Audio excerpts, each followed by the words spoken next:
There's nothing tougher on your brakes than a long downhill run. This kind of heat can ruin brakes. And if you don't stop soon enough, it can ruin your ride. The good news, of course, is that none of this has to happen. Let's take a look at how to get your truck safely downhill.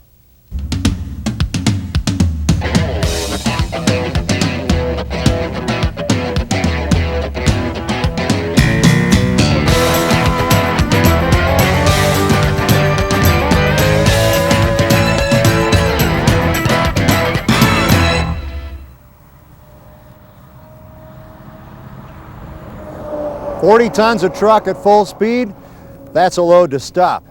Your foundation or service brakes at each wheel have a hard job to do, and it's getting harder. Today's vehicles are made to move fast and lean and take even more load. Cabs are sleeker, tires roll easier, lubes are lighter, gear ratios are higher, gross vehicle weights are heavier, and the engines smaller, which means they have less retarding power than ever before. And all these factors have an effect on your ability to brake downhill.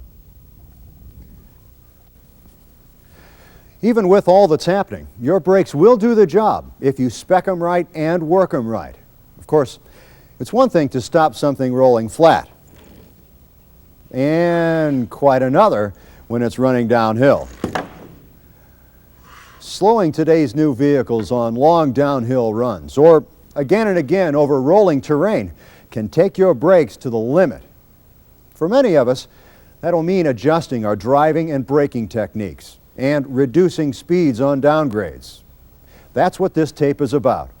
Now, service brakes are meant to take a lot of heat, but if they heat up too high, like when you use them in the wrong way on long downhill runs, the linings can begin to char and lose some of their stopping power.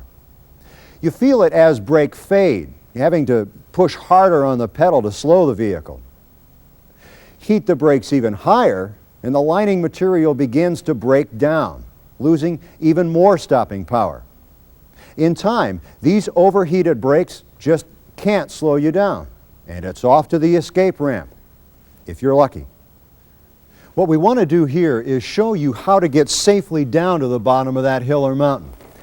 There are 3 things to learn: how to prepare for a long downhill run, what to watch for and what not to listen to, how to use your engine and transmission to do most of the downhill braking for you, and how to work the brake pedal as you run downhill. Okay, let's hit the road. First, let's look at all the things you should be doing to prepare for a downhill run. For instance, if at all possible, know what you're getting into. If you're heading into mountains or rolling terrain and aren't sure what's ahead, find out. Find out about grades, speed limits, pull-offs, escape ramps, blind curves, construction zones. Find out about the length of downhill stretches. And before you head for the mountains or hills, work through a thorough pre-trip inspection. Whenever you come to a brake check area, use it. In some states, it's the law. On the road, look for warning signs, as we'll see in a minute. And the best preparation for a downhill run is to enter it in the right gear at a safe speed. You see, posted speed limits may not be the right guide for your vehicle and load. To be safe, you'll likely need to run slower, sometimes much slower than posted limits. Finally, when it comes to braking, say thanks, but no thanks to neighborly advice. There are a lot of old trucker tales out there on how to brake on hills. You should rely on the guidelines in this program. It's good advice, put together by leading brake experts and truck driving experts. And it could save your brakes, your truck, your load, and your life someday. Learn how to properly brake your vehicle downhill and stick with it. What works for someone else in some other vehicle with some other load may or may not work for you. What all this means is being prepared is the first key to a safe downhill run. Remember, the second is getting your engine and transmission to do most of the braking for you. That means you have to start by entering the run with your vehicle at what's called a control speed. Now, control speed is a safe vehicle speed with the engine just under the governor and your foot off the brake. In other words, you want to find the safest operating speed for your vehicle load and road. And on a downgrade, that speed is just under governed speed, or your engine manufacturer's recommended maximum RPM. The higher the RPM, the more retarding power you have. And this natural retarding effect means you're less likely to overuse your service brakes, because their use will be limited to maintaining control speed. The gear you choose to maintain control speed will depend upon the braking power of your engine and whether you use an engine brake or a driveline retarder on your vehicle. Let's take a closer look. Again, control speed is running just under governed speed in the gear that allows you to balance the pull of your load downhill with the natural retarding effect of your engine. The larger the engine, the greater the braking effect. The smaller the engine, the less it can help you slow your truck on a downhill run. Engine compression brakes and driveline retarders act to increase this braking power and are highly recommended on mountainous driving. Running at control speed sets you up to limit the use of your service brakes to just what's necessary to keep your vehicle from accelerating. This is important. Get your vehicle under control with the right gear for your load, engine size, and any driveline retarders on board. Then, as your vehicle tends to gain speed, maintain control by using your brakes. Running at control speed or in balance allows you to use your service brakes sparingly, maintaining their braking power for the entire run. New drivers or veteran drivers in new vehicles often ask the same question: how do I know the right gear for a downhill run? Many pros recommend that you enter the run by selecting a gear 1 or 2 gears lower than the gear you would use to pull the same load up the same grade. Now, this may put your vehicle under posted speed limits. That's okay. Choosing too high a gear, even posted speeds, could mean you won't have the retarding power you need to run at control speed. That means as you accelerate downhill, you're moving toward a constant overuse of your service brakes and ultimately loss of braking power. The pros also emphasize that you should shift into the right gear before you begin the run. Downshifting on a downgrade will throw the transmission into neutral, which will cause you to accelerate. When you're downshifting, you need to be decelerating. So if you're accelerating, it'll be difficult, if not impossible, to get into a lower gear or even back into the same gear. And that puts you in danger of losing control of your vehicle. Okay, let's burn all this onto the screen. As you enter an extended downhill run, get your vehicle at control speed. That is, select a gear that balances the pull of your load downhill when running your engine just under governor. Use any onboard engine brakes and retarders. If you don't have one, face it, you may find yourself going down severe grades at 10 to 15 miles an hour. For many of you, that's uncomfortably slow, but it beats a ride down the escape ramp. Next, choose 1 or 2 gears lower than what you would use for the same load up the same slope. And once under control, stay under control by using your service brakes. Okay, so far we've learned that to run safely downhill, you need first to be prepared, and second, to get your engine and transmission to do most of the braking for you by entering the downgrade at a safe control speed and using your service brakes or retarder to maintain control. The third key is proper braking technique, so let's look at that. Many drivers have learned to run downhill with a slight constant pressure on the brake pedal, just enough to keep the vehicle at the safe operating or control speed.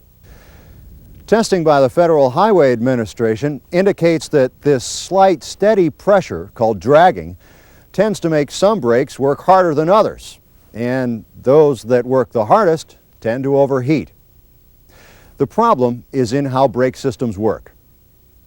Even newly adjusted brakes tend to apply at slightly different air pressures, and when pedal pressure is slight, as it is when dragging, not all brakes work with the same force. On a long downhill run, that can mean that some brakes, those working the hardest, will heat up to over 1,000 degrees, temperatures at which linings, drums, and brake pads can be permanently damaged. These temperatures can even lead to fires.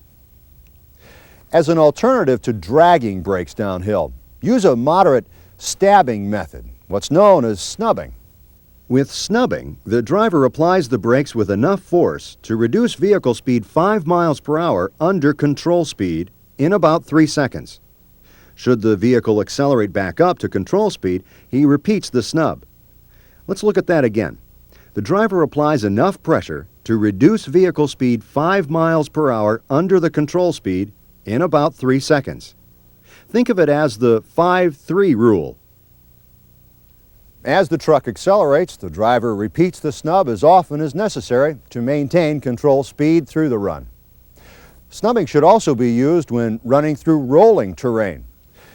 Why does snubbing work better than dragging? The key is that snubbing sends enough air pressure to each brake to make them work more evenly.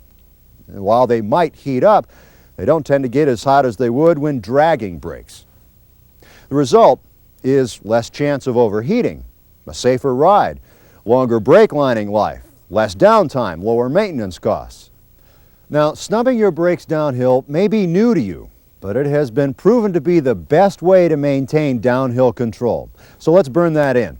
On long downhill runs and rolling terrain, snub rather than drag your service brakes. That is, remember the 5-3 rule. Apply enough brake pressure to lower vehicle speed 5 miles an hour below control speed in about 3 seconds. Repeat the snub as necessary to maintain control. And we recommend snubbing your service brakes whether or not your truck is equipped with an engine brake or other retarder. Now some final thoughts. First, even with the best techniques, there's always room for common sense. Whenever you're pulling a load on a tough or hilly run, be especially alert. Do you see any smoke? Watch for gawkers watching you. Keep the CB open for another driver's warning. Sometimes your brakes simply need to rest. If you feel a fade or receive some kind of warning, pull off and check it out. In these situations, we recommend cooling your brakes at least 30 to 40 minutes. Second, some vehicles are equipped with a hand valve that activates the trailer-only brakes. Don't use trailer-only brake systems to control vehicle braking. That's the fastest way to smoke these brakes. Okay, let's look quickly at what we've learned. When driving hills and mountains, learn what you can about what's ahead. Check your vehicle before you start a long downgrade, whether or not the law requires you to do it. Watch for warning signs. Remember that posted speeds are maximums, often not what's the safest speed for your vehicle and load. Leave the CB on for warnings, but when it comes to braking, thank them for their advice, but keep to what you know. A safe ride begins by getting your truck under control before you head downhill. Bring your truck to a safe downhill speed by keeping the engine just under governed speed and selecting the appropriate gear given your engine and load and any engine brake or other retarder you use. To maintain control downhill, snub your brakes. That is, apply enough pedal pressure to reduce vehicle speed 5 miles per hour under control speed in about 3 seconds. It's the 5-3 rule. Repeat the snub as necessary to maintain control. And finally, use common sense. Even with the best technique, your brakes may sometimes need a rest. And remember, it could take up to 30 to 40 minutes to cool brakes properly. Downhill braking? Not a problem. If you prepare, control, snub. 3 words you can run with.